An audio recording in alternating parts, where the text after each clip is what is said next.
Pauline, she's a friend of the show, which is, of course, we love her. I was just starting to say we stay neutral on this, but we do love her, and she's just wow. That's it's interesting. She's on Visma Lisa bike. The tactics that they rode today in the Tour de France Femmes Avec Zwift is the tactics that they were wanting to ride in the men's Tour de France. To the gentleman on the team, that's the way you do it.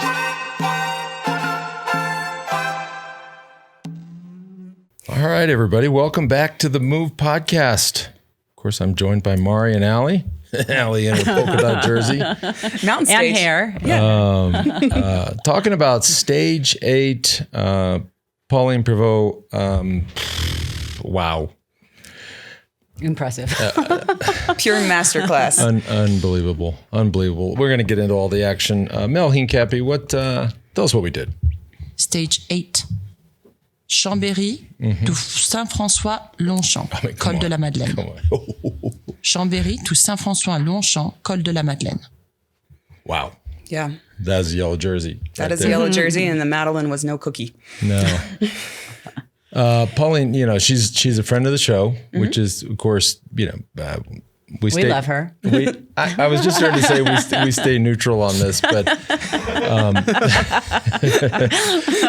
we do love her, and she's just wow. That's it's interesting. She's on Visma Lisa bike. The tactics that they rode today in the Tour de France Femmes Avec Zwift is the tactics that they were wanting to ride in the men's Tour de France. To the gentleman on the team, that's the way you do it. That's the way you do it. It was impressive. I know. I haven't seen you garnered so speechless in a race in a long time. I mean, and we are a huge fan of PFP for sure. She said it right here on the show last year. She was coming to win the Tour de France Femmes Avec Zwift. That's right. She called in on our show, and look at that. She delivered. She has one more hard day coming up. But before we dive into all those details, obviously, we need to talk about Zwift. Business. Right? Title sponsor of the Tour de France Femmes Avec Zwift. Invest a lot in women's cycling. Title sponsor of the Move here. I'm a big fan of Zwift. We all are. Mari leads Zwift rides. Lance has to be an indoor kiddie every once in a while. That's right. But Zwift rolled out this cog and click. So it's super easy. Don't have to change your cassette. No bike drama. Just put it on any sort of Zwift-ready trainer you have from all the big names, Wahoo's, what I used, Garmin, Jet Black, Elite, Decathlon. Comes fully equipped. Just plug, clip in, and go. Prices start at $299, which I love. Good price entry point there. More people on bikes. And you can pair your bike computer with the Zwift Companion app and get credit for Zwift Fitness Score. Love it. I'm big on keeping my fitness score above yours, but I'm not having that much of a problem. No, that's not. No. I rode 2 days in a row. Not today. The 2 previous days. But so I felt like I was catching up. Yeah. Well, I know you're looking at your tea time when Pauline was climbing there. You're like, hurry up, girl. No, I know what time my tea time is. And we have a new title sponsor, a new sponsor. We have Hyperice, and Lance, you love Hyperice. You have love it. Sorry, my ear thing came out. Jim, who's run the company for years, they've just done a heck of a job, right? We were talking about Normatec yesterday. I was an early adopter of Normatec, and just all the other gadgets. I mean, you've got the ball over there that sounds weird. Game changer. Just one. The other cool thing is if you watch it really a sport, American sport, football, or especially basketball, where you can really see the bench. I mean, the prominence of Hyperice gear on the bench when guys are in between rotations they've changed the game. Yeah. Faux show. Definitely gold standard in compression. They also have this hyper boot, which is pretty cool. You can wear that's it. New. It's new. You can wear it. Like I could have them on right now. Breakfast on your way to training. But I love their stuff. And the Move listeners, use the code THEMOVE for 15% off all Hyperice tech and $100 off the new Hyper Boot. So there's a lot of ladies out there in this Peloton today that are gonna need some Hyperice. The compression boots need to be coming out now. The Hyper Boot needs to be in those busts. Ladies, use the Move for 15% off. By the way, Pauline's gonna need all that stuff. Whoa. I mean, she was and we have been saying this for days. She looked so good. for the first week. Effortless. Yeah, and she was hiding out. You could see she was really conserving smart. her energy, She was hiding out when Gigante attacked. Yeah, she let her go. Yeah, but what was evident at the end is she gave it her all. She was. I mean, she budgeted her effort, but she was tapped at the top. That was all she had. Yeah, she definitely knew she wanted to get as much time as possible before tomorrow's stage. Even though she was able to ride away today, she wanted to just pad that lead as much as possible. But she did look spent at the end. Yeah, I think it was so well calculated. And this is something that we talked about in our preview show and how Pauline can prepare. And even Hyperice talked about it this morning. They're like, who do you think's going to win? She's got Vanderbruggen on her team, and Hyperice is like, I am so impressed with how much Pauline can prepare to win. I'm just worried about time cut. And so I told you, like, Pauline bought a house in Andorra, so she trained at altitude. I calculated this was her 23rd race day this year. And Lance, we were talking about this, but the interviews pre-race, to all these GC favorites, how many like recons did you do? Everyone's like once. Ask Pauline. She goes, I treated the Tour de France Femmes avec Zwift like a mountain bike race. I want to know every single corner, every single detail of this course because I'm going to win on it. Yeah. Look, I was up early as well because the start of the stage was exciting, so you didn't want to miss that. But I saw all these interviews, and I was just alone at home watching, and all the answers were, I rode it once, and I rode it once. I mean, we're talking about Cassia, Demi. I mean, I'm like, hang on a second. Like, this is the race. Yeah, right? and it's the main climb of the race. Right. Exactly. This is, Pauline, 33 years old. She's not, I mean, she's been around. And I do think mountain biking might uniquely prepare her for that. You truly have to know every single inch of the course. Races are much shorter. She's just a pro. She's a pro through and through, 10-time elite world champion in multiple disciplines, from road, mountain bike, obviously gold medalist in that as well, and cyclocross. But yeah, in mountain biking, you session, you see them out with their directors and they're walking the course and they run the course and they're, keep trying it. And so she did this. And I think today she showed once again what we knew is she is a true professional at what she does. And I did wear my hair like this, knowing that this was going to happen, and I was ready. Yeah. But I mean, I think like we need to mention also like that she really led the French women in this. The French women have been dominating here, and it's been really impressive. Haven't seen it in years.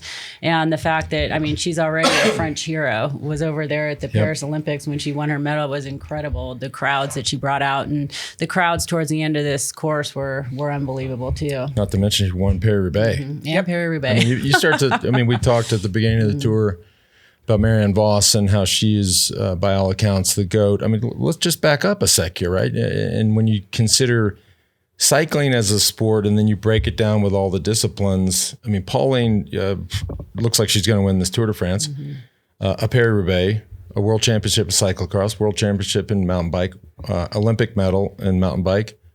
Whoa. And the fact that she's done a lot of them in her home country is pretty impressive too. Yeah. Well, and then I think that we did. Attention, all you BMXers out there. Exactly. If this girl decides to go race a little BMX, about bad news. Watch out. I know, Lance, we've talked about it, but we do. She is wearing the number 51, which that has some interesting history. It's kind of this mythical number. It started mainly in between 1969 and 1978. So Eddie Merckx won his first tour wearing 51. And then in 1979, Bernard Hinault. But I did learn this. It's dubbed the Dossard Anise, and it's after a anise-flavored drink marketed in 1951. So that's why it's kind of like a French aperitif, and I thought that is fun. I love this. It's given to prominent French riders, and Pauline is wearing number 51. All the gossip. Oh, tea. Yeah, right? Yeah. That's. I didn't know it was named after like an aperitif, though. Well, and Phil Liggett, who reappeared today on the Tour de France Femmes avec Zwift. Where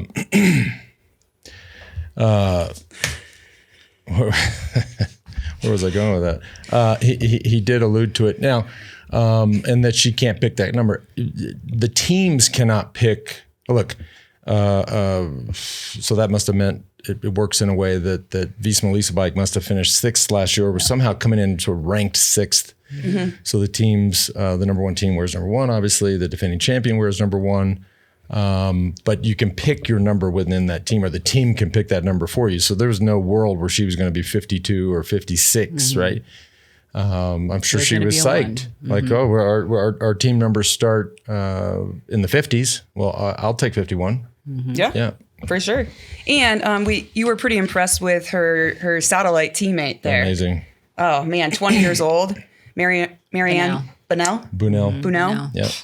She was impressive. This is what I was saying. I mean, this is the tactics that the men's team was going into their tour was hoping to do. I mean, had her up there, and she doesn't have to stay there long, and she wasn't there long, right? Long enough, though. Long enough. I mean, K and a half, 2K, that's plenty. Yeah. Right. Just be there, set the tempo, put Gigante on the limit. I mean, the way Pauline there was no attack. Nope. There was no look back. There was no games, nothing. She just rode her race, and we were. I mean, I think we knew before she knew. And you see a rider start to swing, start the body out of the saddle, and then you can see the distancing even from the camera from the front angle. And then she finally looked back and was like, "Oh, I'm gone." And then boom. And you thought it was too soon, Lance. You did. You were like, "Uh-oh." When Gigante went. I thought Gigante went too soon. I mean, I think there was a lot of curious things, not curious, but interesting things for me. And I think Kim LaCourte was pretty transparent about this. She had the crash in the yellow jersey. We talked about this yesterday of how or why maybe Gigante didn't wait for her. Then we speculated, well, sounds like she's their GC threat for this Tour de France Femmes Avec Zwift. But you saw as soon as Kim LaCourte kind of got regrouped and came back to she was turned into a super domestique in the yellow jersey. I think if you're Gigante, I think 11.5K to go on a climb like Madeleine is too far, right? And you saw Pauline, she was relaxed. She let her go.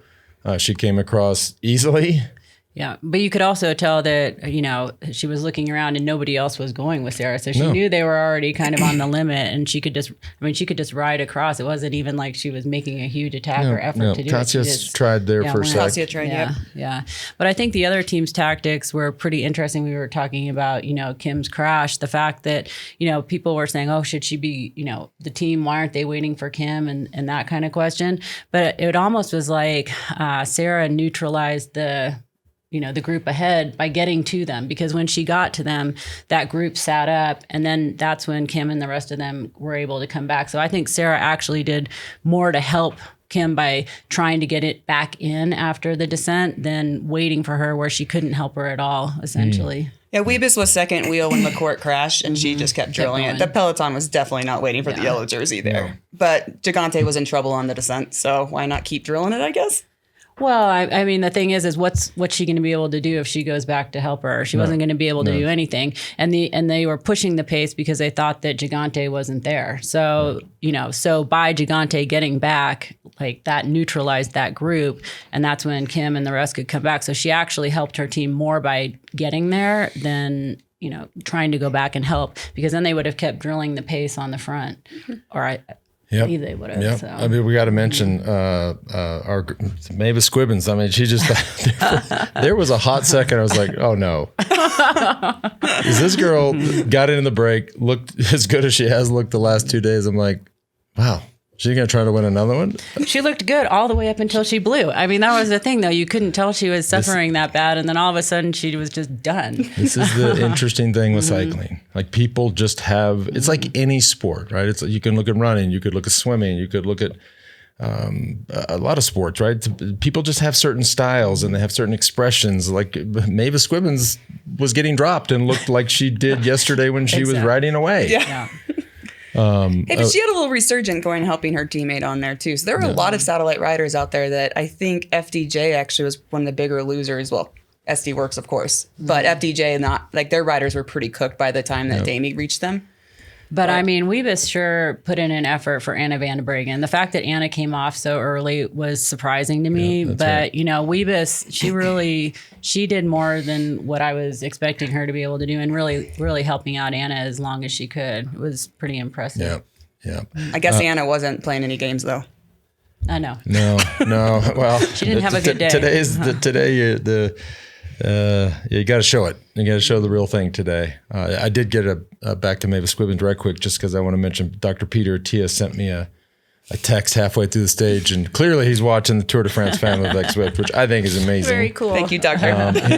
He's become a big fan of Mavis Squibbin, so I was like, get in line, pal. All of us have. Yeah.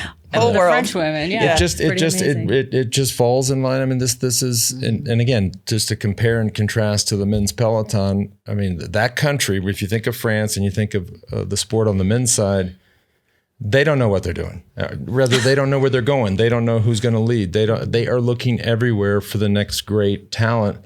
And then fast forward to the Tour de France Femmes avec Zwift, and it's all bleu, blanc, rouge. But I mean, I think a big part of that too is like this, the effort behind the women's Tour de France. I mean, this race has really brought France and the women back into popularity again, and really kind of driving the sport. And we're seeing it in France. We need to get some big races in the U.S. Yeah, that's. We have them. We just can't keep them sometimes. Today's show also brought to you by our friends at Peak. All right, Peak's RE Fountain, fellow cycling enthusiast. I do this every time. Fellow cycling enthusiasts, as we witness the incredible feats of endurance at the Tour de France Femmes avec Zwift, let's talk about what powers those athletes and what can power you. Now, I used to think that more hours in bed was the answer, but then I discovered Peak's RE Fountain Electrolyte. This has been a game changer. 1 sachet at night, and I'm super chill. I don't care what anybody says, believes it or not. I don't think anyone's ever called you chill. Anna's at home like, he is so full of it. It's like somebody telling me I'm chill. Yeah. I wake up. No, you know what? Said no one ever that Allie is chill. I wake up refreshed, focused, and truly calm. No grogginess, no brain fog. It's like a soothing reset for your nervous system while you sleep. Now, what makes it special? It's called Peak's proprietary triple biomaxed magnesium. 3 incredibly bioavailable forms that calm and support your brain. And here's a key for us athletes. This is by far the cleanest electrolyte. Ready to optimize your recovery like a pro? Peak, and that's P-I-Q-U-E, is offering up to 20% off for life. Allie? Oh, man, I need that. I'm signing up. Plus free gifts for our listeners, plus a 90-day money-back guarantee. Head on over to Peak, P-I-Q-U-E, peaklife.com/themove. That's peaklife.com/themove. I know you don't like the shirt, and it is little Minnie Mouse, but I was really trying to do the polka dot jersey in the honor of our cookie climb today, the Col de Joux Plane. But you got the hair right. I got the hair right. And I wanted to bring up one more thing about Pauline, because I just cannot stop keep going. talking about her. Unbelievable. This is just showing the power of, Zwift's investment in women's cycling and the power of the Tour de France Femmes avec Zwift is, Pauline was growing up and she had this childhood memory. Also, her dad was on the course today, which was really cool. And Squibbin actually stopped when she won her first stage, and her dad was on a camper van on the side of the road and gave him a big hug. It was cute too. So I love the family out there. But she shared a memory that she told her mom when she was a little girl that she wished she was born a boy so she could race the Tour de France. And here she is wearing the yellow jersey at the Tour de France Femmes avec Zwift. And another thing, not only was she on her show last year, but she also had this about 9 years ago, Lance, she said, they asked her, who would you like to ride with? Anyone in the world? And she said, people might not like this, but I want to ride with Lance Armstrong. And you replied to her and said you weren't in shape enough and there needed to be a coffee ride. I was look, this is 9 years ago, right? There was not many people that would have said that, right? And that's not lost on me. I saw that quote or that tweet, or if it came out of an article or something, but I was touched by that, right? I mean, and fast forward to now, and of course she has become a friend of the show, and I love the way she prepares. But by the way, too, to have the guts. I mean, that just let's not get into my history, but that took guts, right? Yeah. That's a young lady that just says, you know what, this is what I think, and I certainly appreciated it. And for the record, we have not gone for that bike ride yet. And after needs to happen. After what I saw today, hey, Pauline, it's not even going to be a coffee ride. Okay, you guys can play golf. Pauline, you better start heading to the range and playing golf, because that's all we're going to do. It sounds like she's good at everything she does, though, Lance. So you better watch out. Yeah, that's a fair point. We don't know if she golfs. Fair point. The last French individual to wear a yellow jersey at the Tour was Alaphilippe in 2019. Wow. And what better person than Pauline to be donning the yellow jersey tomorrow for the last stage. Yeah. Very excited about that. I think she's, and we'll look at tomorrow's stage here in a second, but boy, she looked good. I think she's in control. She has the experience too. She has a great team. Like, I don't see any world or any scenario where she gets in trouble. No, I mean, she's got a great team. She's very good at taking care of herself in the race, and such a nice lead. Well, and what is going to heat up is this race for second and third, right? This is it was almost like an echo from the men's race.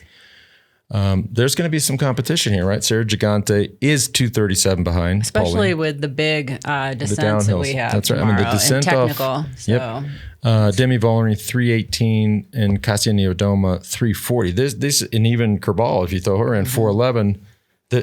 There's going to be certainly some fights fireworks for the third spot on the podium, maybe for the second spot. And Johan was texting Mari that this descent is actually really gnarly. So I'm thinking Kerbal was climbing really well today. Like, I was pretty impressed. Yep. And well, she's sitting in fourth. And she's sitting in fourth. Yeah. And I kind of came up with it. She's just going to Kerbal. Have you seen her descend? Like, remember that? I mean, Lance, she puts you on the edge of the seat when she descends. So I think she's going to do some Kerbaling tomorrow. I think the descents are going to be pretty interesting. Let's pull up the pro. Yeah. This is a climb. So the HC, the horse category climb in the middle. This is the story of tomorrow, the Col de Joux Plane. And this is the downhill that we're talking about. It is incredibly dangerous.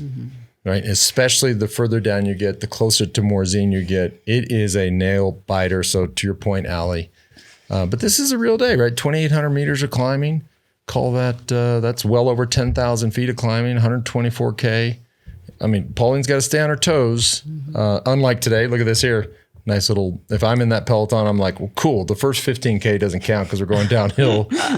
Break it down here we can have the other climbs. But we do have a few people who are going to be scared at the very beginning, right? I mean, Sarah Gigante, if they start like going for this second or third, like right from the gun, attacking these descents, it's going to be pretty crazy to watch. Here's Joux Plane. Joux Plane is this is the climb that I got in trouble with. Pantani attacked early in the stage. We definitely were caught off guard and panicked a little bit. And Jan ended up dropping me on this climb, and I got left alone towards the top. I was totally bonked. I didn't know what to do, and I had to still do this downhill. But this is a very difficult climb, right? So that's in the middle, and then boom, next climb. Another one, right? Here, 6K at 8, another one at 8.5%. These are... there's going to be plenty of opportunities for these 4 or 5 ladies. Look, it matters, right? Getting second matters. Getting third matters. You know, the second's better than third, and third's a hell of a lot better than fourth. Matters. We're going to see some Kerbaling, I swear. That's going. By the way, that's awesome. It's going to be exciting racing for sure. Oh boy. Wow. I mean, I'm speechless. I mean, Pauline was, and although we shouldn't be surprised, she stated her goals a year ago. She, as we read about today, she did all the work. Yeah. She has the talent. She has the team. She studied the courses. Yeah. I mean, and by the way, that climb was different than the one the men's did. I loved it. For people who were watching and didn't realize that, you know, the men did the Madeleine this year too. And the courses were different, even though they went up from the same side. They chose different routes up until the last 5K, which in one way it would have been nice to see like what the women's times would be versus the men's times. But it was really cool to see them on those little narrow roads. Like I didn't even know that road existed, but it was sure beautiful. Yeah. I mean, so many of these iconic climbs, save for Alpe d'Huez. I mean, Alpe d'Huez is really one way up. I guess there's maybe an alternate way up, but you know, Mont Ventoux has 3 ways up, right? Now at the end they cross over and kind of have the last or the finals the same, but you know, this is France, right? You're in the Alps. There's roads. This is the thing I love about France and riding bikes in France. And if you haven't done it, folks, you should go give it a go. I mean, there's just a lot of roads. There's a lot of options. There's small options, medium options, big options. And and clearly I loved the road, the approach they picked today, or the climb, because it was narrow and it's like what you like to ride when you're like a cyclist. I see these things and I'm like, damn. I don't know if we've ever seen such a great like climbing performance though today. I thought that was just one of the most spectacular, just beautiful vision and sport here. But one thing too to think about tomorrow, we did notice that, Gigante dislocated her shoulder in her sleep. Yeah.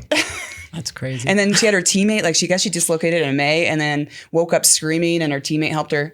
My shoulder actually spontaneously dislocates. So I do know you can do that, but that might even play into tomorrow though, because when you're cornering and descending on technical things, you need to leverage the bike a bit. But anyway. As if the race is not hard enough. Just wake up with a dislocated shoulder. And I'm like, something's not right. Excuse me. You're waking up your roommate.